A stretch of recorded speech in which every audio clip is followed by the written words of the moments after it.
Welcome back to Level 111. And so we have a lot of things going on this, and well, the month's kind of already over, but we have a lot of time and things going into December. So we have the Ugly Sweater event that's happening December the 8th. The 8th. We also have Spotlight Session happening December the 11th. Okay. And so what are you most excited about? Ooh, what am I most excited about? Sleeping in. Because December, a lot of things shut down, things get a little bit slower, so getting some rest. Okay. So typically this is a time where I just kind of take things, I kind of shut some things down to take life a little bit slower. But I'm not completely shut it down. You know, I'm not going Amish, like off the grid or anything like that. But definitely, I got to say, the Ugly Sweater event, pretty excited about. But definitely the Spotlight Session. Definitely the I'm excited Spotlight too. Session. I think, especially when we first began out here, the music event was actually one of our first events here at the studio. And so just to kind of see the support and also just the word of mouth that we have been getting, and just in general, just building the studio, but also like the community too, and the ability to highlight local artists, but just artists just in general from all over too. Yeah, I think that was probably one of the biggest, I don't say compliments that we received, was the artists coming up to us afterwards and saying, thank you for giving us this platform in a place where a lot of times everything is so overshadowed only by Coachella Fest. And so where, you know, if you're a big name artist, you get it during that, you know, portion of the year. But there's also, you know, 11 other months of the year that artists do need a place to shine. So just being able to get that feedback, I thought that was like that was a kind of a moment that really kind of showed to me that we are doing something definitely good in this community. Okay, perfect. All right, so let's get on with the topic of today's show. So I did want to kind of reiterate the. I need to undo this. A little tight. Well, yeah, I've been hitting the gym a little bit. In the gym. Okay, so I did kind of want to reiterate a lot of this stuff. Did the sleeves? Do they look a little flexed on camera? I mean, am I good? Camera check. Yeah, I better not sneeze. The sleeve might fall off. Yeah, so. Do I gotta take off this blazer? Like, y'all let me know. Y'all let me know. Should I take it? All right, see, Joffrey, you did this. Oh, look at a little tug on the shirt. I did not do this, by the way. He did this to himself. All right, so kind of want to reiterate a little bit. Is that like when one girl posts like a bikini picture on Instagram, and then the other thirst trap? And then next thing you know, there's like 20 other girls posting bikini pictures on Instagram. That's a real thing, by the way. Anyways. Okay, so all right, so what we got is, so the last conversation that we had, I just kind of want to retouch those points or whatever. So we talked about like the vision going into the next year. Oh yeah. I know for us, like every year we started to host the Vision Breakfast, so you got to be a part of that last year too. We're gonna be hosting that again this year too. Yeah, thanks to your Vision Breakfast, I have a baby now because of it. So. Hey, you want to have kids? Go to the Vision Breakfast. He shouldn't have wrote it down on the journal. I wrote it down. So the Vision Breakfast, for a lot of people that don't know what it is. So every year we host a business breakfast where I invite different people within like our organization and also other business owners as well too. And we really just focus on the framework of building out the vision to make sure that they actually are targets, not necessarily goals, and make sure that those things happen. So really breaking that down of, what's going to be required for you to actually execute that, but also what are some of the challenges that are holding you back now for even making that switch in your mental too. And so, I got a good one on that one. The target seeks the arrow. Yep. The arrow doesn't seek the target. So what that means is if you know dead set on exactly where you're going, whatever's out there will be attracted and will find it, versus most people that they kind of have some idea and they're just randomly throwing arrows out there in the world trying to hit this elusive goal that a year goes by and they haven't hit it. Which I got to say is pretty amazing, because at that time we were in hunt mode. Yep. We were in hunt mode. We were looking for a space. We were looking for a studio, and this beautiful studio that we're sitting wasn't even in the mind. It wasn't even on the map at that moment that we were going through that dream board and that vision board. And so it's amazing to see how in a year's time how much has transpired, and it actually has evolved and grown into this beautiful, amazing studio that we're actually sitting in right now. Oh yeah, and I think one of the other components is it's about awareness, and it's also about understanding that if you don't have the required steps, or if you don't understand the required steps and you're not aware throughout the process, then your goal just becomes a wish without a target. And so being able to make adjustments throughout the vision and making sure that you're clicking up, because this entire year really, with even the studio, it's been like a ramp up process. It's not that we said, okay, we're just gonna leave the vision in this gear here. No, we continue to see the shift up, shift up, shift up. And even in closing the gaps, because it was a couple weeks ago that I was just like, every open conversation, every open opportunity or whatever, if it doesn't have a window for closing or whatever, we're just going to close the door on all of them. Whether it's a great opportunity or not, we're just going to close the door and make sure that we close the loops. And actually, I want to touch on that point real quick, because I think that can be lost for anyone listening to this. And it's such a in-depth way to look at life, way to look at business, way to look at your finances, way to look at relationships. And basically what the whole premise of it is that if there's some open doors, you're losing a lot of air. Like you're losing a lot of, let's say you have an open wallet, you're losing money out that open wallet, right? So you got to close those gaps. You got to close those doors. And it doesn't mean forever. There's some relationships in your life that you just got to say no to. There's some opportunities, quote unquote, that you're playing with, but it's really not going to take you to where you want to go. It's just more of a distraction. And just take that energy that you're wasting on that and put it into something that's going to be beneficial to you. 100%. I mean, we were even just talking about this off camera. It's just like, I'm a huge component when it comes to capacity. It's just like, and there's a lot of times where I don't take now opportunities because I got to leave room for future opportunities. Not that I know exactly what that is, but I have to measure just based off of our own experiences, my own experience, based on, okay, if we take this up right now, I may not feel the same about this opportunity a month from now. And so being able to feel yourself in positions where you can continuously ramp up value, add value, and still be in a good space and making those same decisions every single day, moving forward to the actual target. Yeah, and one thing is, when some of those opportunities, and we won't go into too in depth on one, but a great opportunity that came about here for the studio, that we prayed on, we went back and forth on, because we knew that it was going to be life-changing. It was going to be a lot of effort and energy, which it is. But working towards it is one of those things that, okay, I can go for the small, immediate wins in front of me, or I can play the long-term win game. And we're going to work towards something that's going to take a lot longer, but the benefits and the rewards that come from it will far outshine anything that would have happened in that short term. Exactly. And also the other component is this.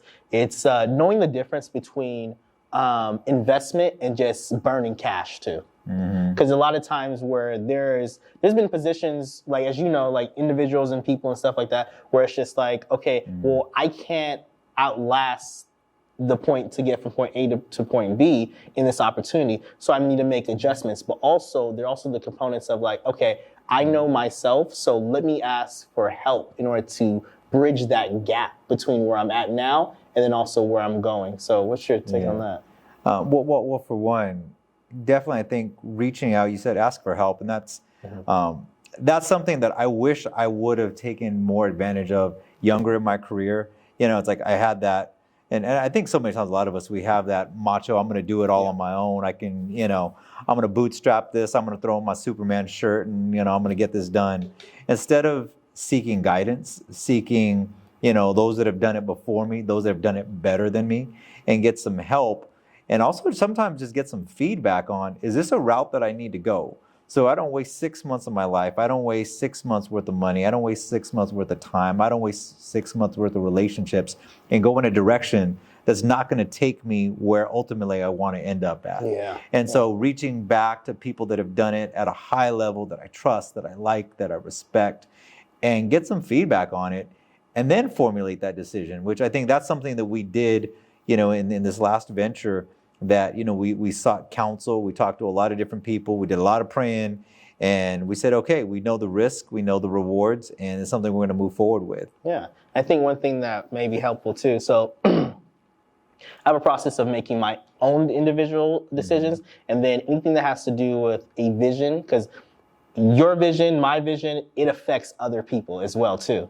And so for my own individual decision making process, for me is like, I always ask myself this, do I have the resources, do I have the time, and do I have the knowledge?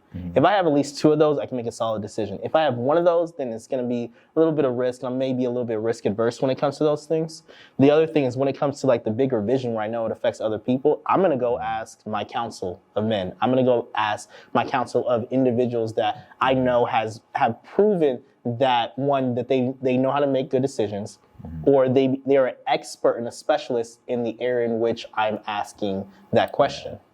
Yeah, and I think for me personally, this probably applies just about every single person listening to this, is that we overestimate how good we are at certain things, and realizing whether it's you being a dad, a mother, a husband, a wife, a spouse, business partner, whatever it is, that you can always learn and grow, and that you always need to reach out to those that have, once again, done this a little bit better and get some additional feedback to it. So like, one thing that we were talking about in the last couple of weeks is, you got your trainer, that's a big topic, which I think we're going to do a reveal in 3 months. Yep. So stay tuned for that. You're going to get to see this man's abs. So Maybe the abs. We'll see what's up. He has not had any Cheetos in like 2 weeks. I saw, although I think he did have some, was it Swedish fish over there or something? Oh, no, I didn't. No, that wasn't me. No, I was not. That was him. I'm going to keep you honest. I'm going to keep you honest, bro. I'm going to keep you honest on that one.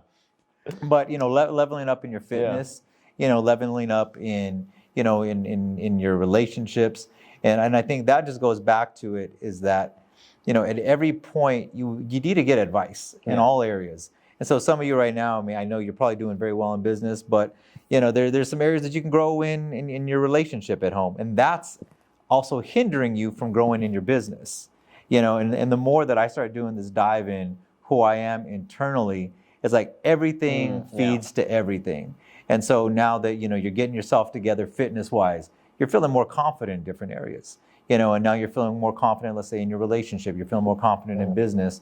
And that in turn also feeds into you getting into the gym, doing more. That also feeds in turn to you coming into the studio, knocking out all the things that you need to do on a daily basis. So it's just that momentum and that energy that kind of carries from one aspect of your life into another one. Exactly. It allows you to be free flowing in different areas. Because one of the biggest components of even getting a trainer, it was I needed to manage energy wise, to capacity. And then also it was also to manage like even the anxiety too of just running the different businesses and stuff like that. So you have all these different components that come into play. It's just like, okay, where do I see the most core of myself being zapped when I need to push another gear? And so it was like, okay, I need to reevaluate my area of body. And then figuring that out too. Because once I got the body in line, then my mind opened up a lot more capacity to do and think about other things, but also being aware of my blind spots as well too. Yeah. What do you feel is the next big chip that you got to knock off to go to that next step? Oh man, I think it's going to be, the biggest thing is going to be growing their actual vision. Meaning that is the personal areas. That's also going to be the spiritual area as well too. But also, so you're saying not just vision for like this, not just for this business, but vision for you as an overall human being. Your life walking this earth for whatever God-given time that you have it. Exactly, because one of the components, like over Thanksgiving, right? Spending time with family, your loved ones, and everything else too. But you're looking at the people that are affected by your vision, but you're also looking at, okay, if I was in a higher position, I could, and excuse my language when I say this, I could control certain aspects that would put certain people in better positions. But not don't no one get offended by that. Yeah, because because that's one of the biggest aspects of it. And I don't mean like controlling or whatever, but I mean by having the ability to shift and change certain people's not only exposure points but also realities too. Well, control also leads to a couple things: influence. And when I look at a word, and this is really good to do in your life sometimes, is reflect on what the opposite of it is. Out of control. Is it good for you to be out of control, out of power, out of position in what you're doing? Never. You're going to have no influence, you're going to have no impact and no effect on anyone surrounding you. So in order to have a better impact, better influence, and better results, You need to be in control. I need to be better in control. So, And which is hard, which is really hard to do. It's hard, especially because you have to have these checks and balances, but you also have to have the ability to go to certain places that other people will not go to. Because I remember I was listening to this this story, and this man was telling his wife, I think he was like a Navy SEAL or something like that. This man was telling his wife, hey, I'm about to be deployed again. And she said to him, why can't they just send them? And the man looked at her and said, I am them.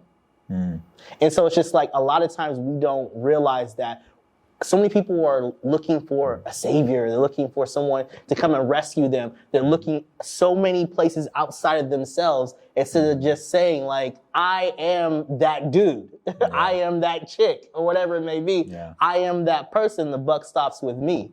And I will do what needs to be done in order to change a reality for so many other people. And you can't begin to save someone else until you've dragged yourself out of the pit, right? And that's it. But it's a continuous pit. So many people think that when they get out of the pit, that it just stops there. There's always going to be new levels, new devils. There's always going to be new pits or whatever. But your ability and what you learn along those journeys, that's what determines how long you stay in that pit.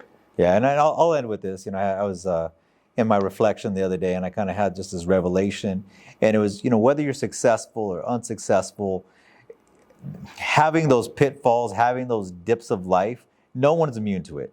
No one is immune to pain. No one's immune to suffering. No one is immune to loss, from your billionaires down to the person who's got negative $200 in the bank account. Everyone will feel the highs, and everyone will feel the lows. The only difference is those that are successful have learned how to handle the lows so they don't crash. Because what happens is a lot of times they're going down, and if you haven't set yourself up with those stops, you're going to crash. Those people that have figured out how to be successful in all areas of life, I'm going to have those lows, but guess what? I'm not going to crash. I'm going to have a smooth landing, and then I'll take off when I need to take off again. That's it. So, Getting chills. love it. So Jay got chills from that. So thank you guys for watching another episode. And if you have any input, definitely DM us. And we'd love to get any questions or any topics that you guys may be interested in. We'll definitely want to dive into it. So thank you again, and talk to you real soon. All right, peace. Love you.